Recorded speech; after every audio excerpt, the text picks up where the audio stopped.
अच्छा जी, तो आज की वीडियो में हम देखेंगे कि कौन-सी इस तरह की अलामात होती हैं जिससे हमें पता चल सकता है कि हमें हाइपरग्लाइसीमिया है या हाइपोग्लाइसीमिया। हाइपरग्लाइसीमिया का मतलब होता है कि आपका जो ब्लड शुगर लेवल है वो बहुत ज़्यादा इंक्रीज़ होता है, और हाइपोग्लाइसीमिया का मतलब है कि आपका जो शुगर लेवल है वो नॉर्मल रेंज से बहुत ही ज़्यादा कम हो जाता है। यानी कि शुगर लेवल कम होने की वजह से जो सिम्पटम्स होंगे आज हम उसको डिस्कस करेंगे।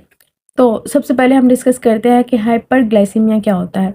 तो हाइपरग्लाइसीमिया में एक तो जैसे मैंने आपको बताया कि आपका जो ब्लड शुगर लेवल है वो बहुत ही ज़्यादा इंक्रीज़ हो जाता है नॉर्मल से 120 से, या अगर 25 से इंक्रीज़ होगा आपका ब्लड शुगर लेवल तो वो हाइपरग्लाइसीमिया की रेंजेस में आ जाता है। तो अगर इसके सिम्पटम्स की अगर बात की जाए तो इसमें आपको सबसे पहले तो आपको टिंगलिंग होनी शुरू हो जाती है, यानी कि हाथों पे चुभन होनी शुरू हो जाती है, हाथ सून होने शुरू हो जाते हैं, और आपको बार-बार यूरिनेशन होती है, आपको बार-बार प्यास लगती है, आपका माउथ ड्राई होता है, बार-बार खुश्क होंठ की निशानी इसकी यही है कि आपके जो होंठ है वो खुश्क हो जाते हैं। खुश्क होंठ की वजह से आपको बार-बार प्यास लगती है, प्यास ज़्यादा होने की वजह से फिर आपको पानी ज़्यादा पीना पड़ता है, पानी ज़्यादा पीने की वजह से आपको यूरिनेशन भी बार-बार आती है। और एक और सबसे बड़ा साइन ये है कि आपका जो यूरिन है वो जैसे हनी की स्मेल होती है उस तरह का इसकी, यानी कि आपको स्मेल आनी शुरू हो जाती है आपके यूरिन में से। इसका मतलब होता है कि आपका जो यूरिन है उसमें ग्लूकोज़ का लेवल ज़्यादा है।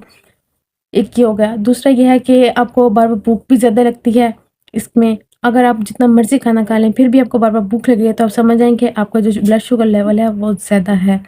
इसके साथ-साथ आपका जो दिमाग की अगर बात की जाए तो आपको समझ नहीं आती कि क्या किया जाए। बार-बार भूख भी लग रही है, और हर तरफ बस आपको दिल करता है कि मैं बस मीठी चीज़ें ही खाऊँ, जितना हो सके मैं खाना खाऊँ, रोटी की तरफ ध्यान ज़्यादा जाता है। तो हाइपरग्लाइसीमिया को अगर ट्रीट करना है तो सबसे पहले आपको अपनी डाइट के ऊपर वर्क करना होगा, यानी कि आपकी जो पोर्शन साइज़ है उसके ऊपर वर्क करना होगा, उसको आपको रिड्यूस करना होगा। इसके अलावा आपको हाई फाइबर डाइट लेनी होगी, यानी कि जितने भी अब आजकल तो देखा जाए तो शकरकंदी ये बहुत ज़्यादा फाइबर रिच आपको प्रोडक्ट है जो आप खा के अपने शुगर लेवल मेंटेन रख सकते हैं। इसके साथ-साथ पानी का इंटेक अच्छा रखें, और साथ-साथ आप अपने जो ब्लड शुगर लेवल है उसको मॉनिटर किया करें, सही से बार-बार चेक किया करें। हर 2 घंटे बाद आपको चाहिए कि आप अपने ब्लड शुगर लेवल, और हाइपोग्लाइसीमिया की बात की जाए यानी कि आपका जो ब्लड शुगर लेवल है वो बहुत ही ज़्यादा कम हो जाता है, यानी कि आपके ब्लड के अंदर शुगर जो है वो बहुत ही खतरनाक लेवल की गिरना शुरू हो जाती है। यानी कि अगर आपके 70 तक अगर आपका ब्लड शुगर चला गया है तो ये बहुत ही ज़्यादा खतरनाक अलामत होती है। लेकिन 120 एक नॉर्मल रेंज होती है, और अगर हाइपोग्लाइसीमिया हो जाए तो सबसे पहले इसका सिम्पटम ये होता है कि आपकी बॉडी बिल्कुल ठंडी होनी शुरू हो जाती है, और साथ-साथ आपको ठंडे पसीने भी आना शुरू हो जाते हैं। इस ठंडे पसीने के साथ-साथ आपको कन्फ्यूज़न होती है, आपके सर में दर्द शुरू हो जाता है, आपके जो हाथ-पाँव हैं बिल्कुल सुन्न हो जाते हैं, कोई उनमें कोई मूवमेंट फ़ील भी नहीं होती है। अगर आप उसको टच भी करो तो आपको फ़ील ही नहीं होता कि आपके हाथ को टच कर रहा है। एक तो ये होता है।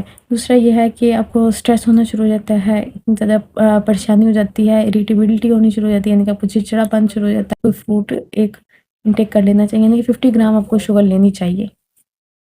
तो जितने भी अगर आपकी बात की जाए कि डाइट्स हैं, अगर आपका हाइपरग्लाइसीमिया रहता है, यानी कि आपको शुगर लेवल आपका इंक्रीज़ रहता है तो आपको लो कैलोरी डाइट्स पे रहना चाहिए। आपको ब्राउन ब्रेड्स की तरफ रहना चाहिए, मल्टीग्रेन फ्लोर यूज़ करना चाहिए, और इस तरह से चावल वगैरह इस तरह की चीज़ें यूज़ करनी चाहिए। अगर आपका हाइपोग्लाइसीमिया तो आपको फास्ट एनर्जी जो आपको फूड्स देती हैं उन फूड्स की तरफ जाना चाहिए, जैसे कि फ्रूट्स हो गए, सिंपल आटे की जो रोटी होती है वो हो गई, और साथ-साथ आप कोई भी सब्ज़ी का इंटेक करें लाज़मी।